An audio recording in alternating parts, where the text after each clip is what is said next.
Now, from the news team that's covering the Carolinas, this is Channel 9 Eyewitness News at 10. What we see tonight that is going on in our city is very disturbing.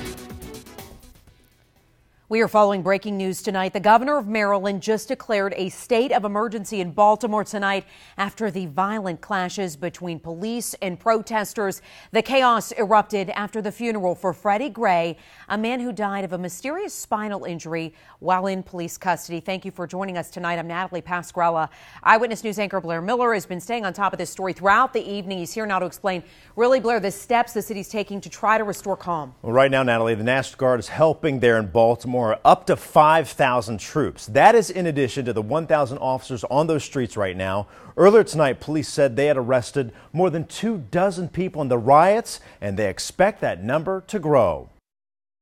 Tonight, as the sun set, you could see the true darkness of the riots, the result of fires, looting, and violence toward police. We are deploying every resource possible.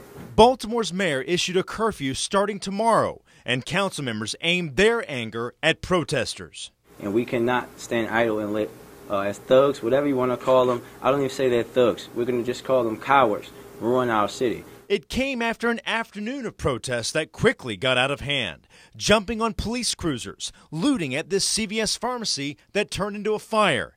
Even a cruiser torched. 15 officers were seriously hurt. They have broken bones. One of them is unresponsive. This is not okay. Tonight, Maryland's governor activated the National Guard, declaring a state of emergency. We were trying to get in touch with the mayor for quite some time. She finally made that call, and we immediately took action. Baltimore City schools will be closed tomorrow, and those 15 officers, they were hurt because of flying debris like bottles and rocks. 2 of those officers are still in the hospital right now. Natalie? Well, Blair, still developing and really such an intense evening. All of these riots starting just hours after the funeral for Freddie Gray, a man who died of a severe spinal cord injury while in police custody. Church officials estimated about 3,000 people attended that funeral, including civil rights leaders. Now I want to take you back to the live pictures that we have been monitoring all night long that Blair was telling you about as well. We have seen buildings on fire all across the Baltimore area, but at this point, we're still trying to get information on if this fire at a senior center there is indeed connected to all the rioting. There's still conflicting reports out there, so we're working to find that out. But folks, as you can see, intense flames here at the senior center in Baltimore, but we've seen fires all across the city tonight. We're staying on top of this developing situation throughout the next hour here on Eyewitness News at 10 and also online. We're also tweeting and Facebooking at WSOCTV.com. In the wake of all the growing police tensions nationwide, CMPD is equipping its officers with body cameras. And tomorrow, they're going to start training. 2 divisions within the department will start using those this week. Eyewitness News reporter Brittany Johnson is live tonight to explain the process here. Brittany. Well, Channel 9 has learned Taser International representatives will be on site tomorrow, but trainers within CMPD will train other officers on the ins and outs of body cameras. Starting Tuesday, Charlotte-Mecklenburg Police will join agencies across the nation, learning how to use what will soon become part of their patrol routines, capturing video of encounters with the public. It will root out those bad apples in the large agencies. These complaints that come in and accusations against officers, we're going to come back and prosecute. Channel 9 has followed the city's progress toward these controversial cameras for months. The issue thrust into the spotlight when communities across the nation demanded answers in deadly police shootings. If you don't know the real story about the ideas of what's going on or what went on, there's no trust. City Council approved the purchase of 1,400 body cameras in January. For $7 million, CMPD will outfit its officers with models like this, made by Taser International. In February, we went inside a plant to see how the cameras are made, and we learned why manufacturers say they're built to protect police and the public. There's no delete button on either of these devices, so I can't delete these videos.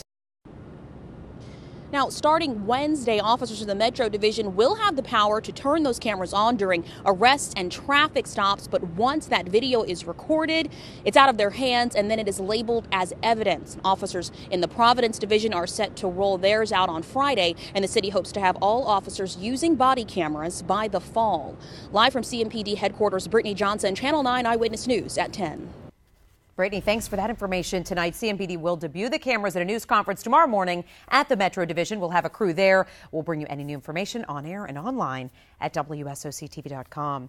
Well, after some much-needed sunshine and warmth today, we're tracking a system that will bring a drop in temperatures for you. Chief Meteorologist Steve Udelson is here to pinpoint what we can all expect when we wake up, Steve. Yeah, now we are cooling down. Skies are clear. Winds are light. The air is dry. 58 Charlotte. Matthews also out toward Monroe and Harrisburg. 58 also in Belmont. Already have low to mid 40s out across the high country and lower 50s as you work your way up toward the I-40 corridor. By the time you get up tomorrow morning, low to mid 40s in the Charlotte area. This is almost 10 degrees chillier than average, and in the mid 30s across the high country. And it's across the high country where we do have frost advisories in effect. Ashwaubenon, Avery counties, and the mountainous areas of Burke and Caldwell counties. At the same time, we're keeping an eye on this. A very complex storm that's produced a lot of heavy weather. Piece number 1 and 2, which is along the Gulf Coast, that's what's caused a lot of issues you've been reading about the last couple of days. But the part that will be affecting the Carolinas is still well to our west. About 800 or so miles. It's got a lot of ground to cover.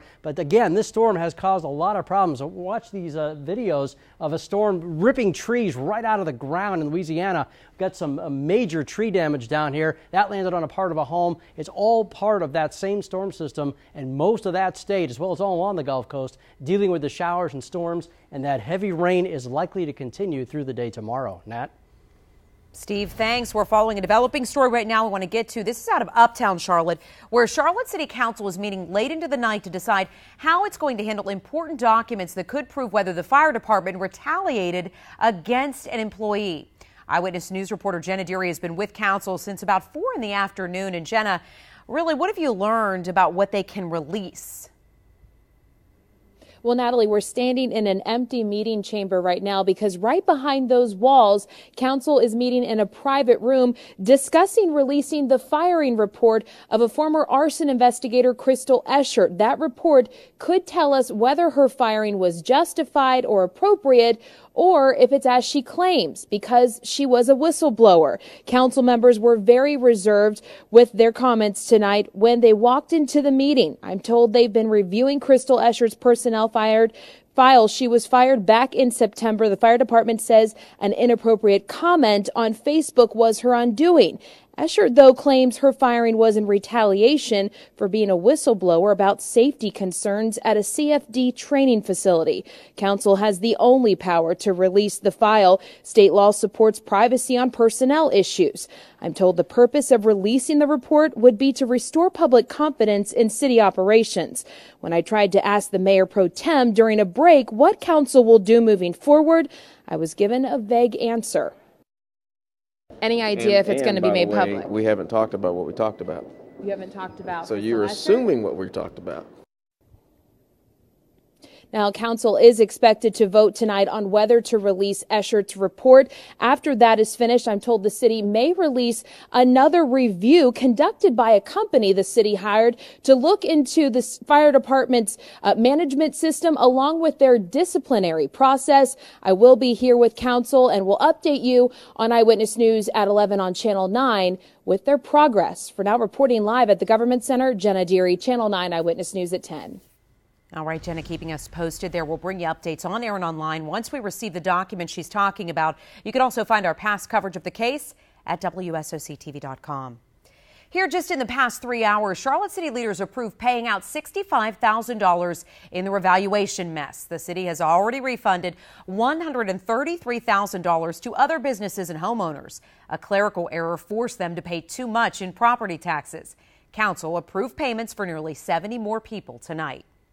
Tonight, the Alexander County District Attorney is deciding on possible charges after a store employee shot a thief. Police say that Bobby Pearson stole a chainsaw from Beasley Power Equipment on Thursday, then jumped into a car with 2 other men. The son of the store's owner followed them and fired 2 shots. One of the bullets went through a back window, a headrest, then struck Pearson. Pearson's ex told Channel 9 he has 2 children. I don't think 2 wrongs make a right. I don't think he should have shot at them. He didn't have any immediate danger to his life, but he put a bullet in somebody's head that has kids. We also obtained the 911 call that the store employee made after firing the shots. And I'm going to follow them because I am the one who fired the shots. Did they present a gun to you? I saw them take off. I tried to catch them, and they decided they wanted to run. We also learned police watched surveillance video of the shooting with the DA today. She's deciding whether or not to release the video. The Avery County Sheriff's Office credits a law enforcement student's quick thinking after a serious crash that injured a deputy. Deputy Ridge Phillips hydroplaned in his patrol car on Highway 105 in Linville Sunday morning and hit a tree. 20-year-old Walker Carswell, who's training at Maryland Community College, was with him. Carswell flipped on the blue lights, drawing attention from an ambulance that was driving by. Phillips remains in the ICU. Carswell was released just this afternoon. New tonight, we are asking troopers what caused this serious head-on crash in Lancaster County. Chopper 9 Sky Zoom flew over the scene on Van Wyck Road at Walters Lane right around 3 o'clock this afternoon. We saw 2 vehicles with major front-end damage. It looked like at least 1 person was airlifted from the scene. It's unclear, though, if there were any other injuries. Belmont city leaders just met behind closed doors in the past 3 hours to go over the firing of the police chief. The city fired Chief Charlie Franklin last week. He was serving a 5-day suspension levied following a months-long investigation into former worker complaints at the department. He is now appealing, but a hearing date hasn't been set. City leaders told Channel 9 no decisions will be made tonight. Right now, we are staying on top of the live images in Baltimore. We're just here in the past half hour. Firefighters put out a massive fire that authorities do believe was started by protesters. You're taking a look here. The Attorney General and North Carolina native Loretta Lynch has now released a statement. We're going to have her response coming up to all that violence in just the next few minutes here. Also, they are designed to make you better, but some say their medication caused debilitating side effects. The drugs they're blaming and the warning patients and doctors want you to hear tonight. Also, a country devastated by a massive earthquake that's killed thousands of people. The help that's pouring in tonight from around the world in Charlotte. We're bringing you back live here as we've been dipping into this coverage here out of Baltimore, Maryland, where you can see all the smoke as the violence continued into the night here in the city of Baltimore. What we're seeing here, folks, protests that have been happening here for the past few hours, buildings being set on fire, just confirmed here within the past half hour or so, a senior center that was on fire connected to these riots. Meanwhile, the newly appointed Attorney General and North Carolina native Loretta Lynch has just released a statement talking about the situation, condemning what's been happening there in Baltimore today. Lynch says any violent actions in protest of the death of Freddie Gray is a disservice to his family and legitimate peaceful protesters working to improve their community. We're staying on top of this story throughout the hour here on Eyewitness News at 10 and at 11, also online at WSOCTV.com. Volunteers from the Carolinas are reaching out to help provide help this evening following this weekend's deadly earthquake in Nepal. More than 4,000 people died in Saturday's quake, including 4 Americans. The U.S. is sending $10 million to help with relief efforts, and Boone-based Samaritan's Purse already has a team there on the ground. 3 doctors from Carolina's Medical Center are getting ready to deploy. Channel 9 spoke with one of them just today. I expect to see that there's a considerable need, and we just hope that we'll be able to provide some assist with that. The earthquake that hit in Nepal was so massive, it was even detected in Charlotte. Meteorologist John Ahrens is breaking down how it registered here in the Carolinas.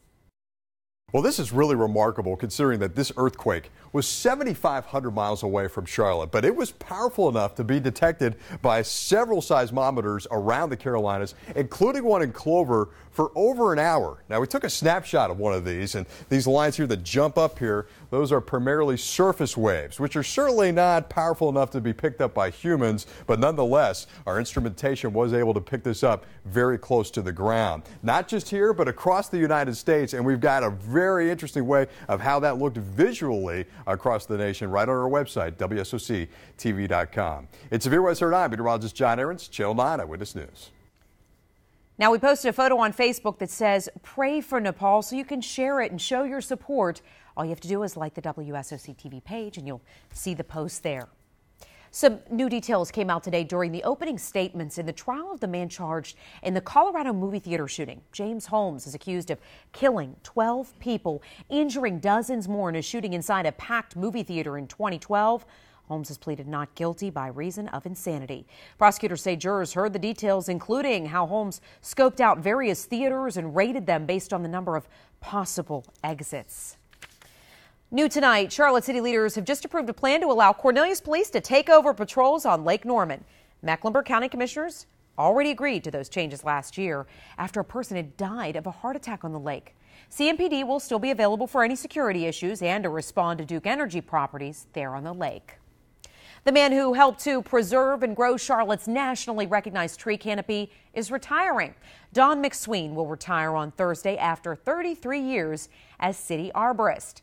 Tonight, as one of his last official acts, McSween will present City Council with its 35th consecutive plaque honoring Charlotte as Tree City, USA. Let's head over to Chief Meteorologist Steve Udelson, tracking what the next couple days are going to look like. Hey, Steve. And now we're going to start with some chill overnight tonight. We're tracking some clouds from about Lake Norman south. Unfortunately, these are too thin to really affect temperatures much. You know, clouds that are relatively thick will actually hold in some of the warmth. That won't be the case. Sun up tomorrow morning about 6:30. Most of us will be in the low to middle 40s with those fair skies. By 9 a.m., though, a nice warm-up will be in the lower 50s already. As we head through the day tomorrow, our futurecast through lunchtime, high and dry. Be tracking some high clouds crossing the mountains and into the Charlotte area by this time tomorrow evening. That's the leading edge of that storm I was showing you just a few minutes ago. As far as temperatures go, nice warm-up again with that sun around. We'll be pushing close to 70 degrees. Now, our average high is 75, so we'll be a little below average, but not by much. As you work our way into Tuesday night, and then on Wednesday, that's when the leading edge of that storm arrives. And you can see in our futurecast, plain old rain. There are no big storms around from this. There's no risk of severe weather, but more rain. And that's not something we really could use at this point. You know, it was just a short time ago we were talking about the first stage of drought. I think that's pretty much washed out. We've had 6 inches of rain so far this month, going back through the record books, and we started keeping records in Charlotte in 1878. This is our 6th wettest April so far, and we're not done yet. Bottom line, if you haven't already, now be a great time before the rain arrives to download our free weather app from the Google Play Store for an Android phone or tablet, and from the App Store for an iPhone or for an iPad. And what you'll see, graphics like this, including the chances for rain over the next few days. The good news is it's in Wednesday, it's out Thursday. Friday, the weekend, looks just fine. Beautiful weather, in fact, settling in. Your Pinpoint regional forecast of the mountains. Highs close to 60 tomorrow, some afternoon high clouds, but won't spoil the day at all. Along and north of I-40, afternoon highs tomorrow will rise into the upper 60s in and around the Charlotte area. Most neighborhoods clock in right around 70 degrees and will be in the lower 70s over the South Carolina Midlands. And again, a sunny start, just those high clouds during the afternoon. 5-day forecast, cool rain rolls in on Wednesday. Not necessarily a lot of it. We're going to be using our futurecast coming up at 10:30 to show you how much. A few showers lingering on Thursday, but as we head into the weekend, you know, we love our weekends. Love looking ahead. Weekends always in view. We've got temperatures in the 70s, plenty of sun, both Saturday and Sunday. Seriously, what a great weekend. Makes to look up for ahead last to. weekend. It's looking fantastic. Yeah. Definitely. We needed it a couple days ago. Steve, thanks. Well, at the start of the year, only half of first-class mail actually really made it on time. The 3 cuts, the post office says, now slowing down service and making you wait for it. Plus, Action 9 investigates concerns about crippling side effects from prescribed medications, the drugs blamed, and what's being done to protect you. Also tonight, a fast-moving fire nearly destroyed a woman's home, a neighbor's quick action that helped to stop the spread. We are staying on top of the breaking news in Baltimore right now, where there is a state of emergency. You're seeing the live pictures here. We've been taking several different live feeds. This is a view from a chopper here, where firefighters are right now working to put out a Fire at a senior center related to those protests. Again, as we said, a state of emergency in effect after the governor of Maryland spoke over the phone with President Obama just a few hours ago. And as we see here, folks, this was the video being shared here in the past 45 minutes all over social media. I saw it on Facebook, Twitter, the television. This is the senior center fire from about 2 hours ago when it was still fully involved. You saw how intense the flames were there. That center was actually under construction. And interesting note here, it was being built by a church. Of course, all of this happening just a few hours after the funeral of Freddie Gray, the man who died of severe spinal cord injury while in police custody. We are staying on top of this story. We'll have breaking into these live feeds throughout the newscast here. 5 suspected gang members are in jail tonight after a federal judge denied bond. The 4 men and 1 woman tied to the murders of a Lake Wiley couple arrived at the federal courthouse just this morning. They were indicted with 7 others on racketeering and murder charges last week. Today, prosecutors told a judge that the FBI has recordings of the alleged gang members plotting the murders of Doug and Debbie London. I just think it's bigger than any one of them. So hopefully the truth will come out, whatever that is. Prosecutors told the judge the community wouldn't be safe if any of those charged are released. A 74-year-old woman who's helped to raise thousands of dollars for people in need is staying with family tonight after her home caught fire. Ethelene Leatherman holds yard sales at her house in Lincoln County to help others pay their household and medical bills. She was at church helping find people in need when someone told her that her house was on fire. It took me my whole life to get where I'm at. One of her neighbors grabbed a water hose and sprayed the house until fire crews arrived, saving half of her home. Action 9 investigates patients suffering debilitating reactions after taking certain medications. I lay on my couch with pain every single day. The drugs blamed in the warning patients want you to hear. Plus, repeated issues with a new ride at Carowinds, the step that state officials took today to get to the bottom of this. Also tonight, the Supreme Court takes up gay marriage tomorrow. The 2 questions justices hope their ruling will answer.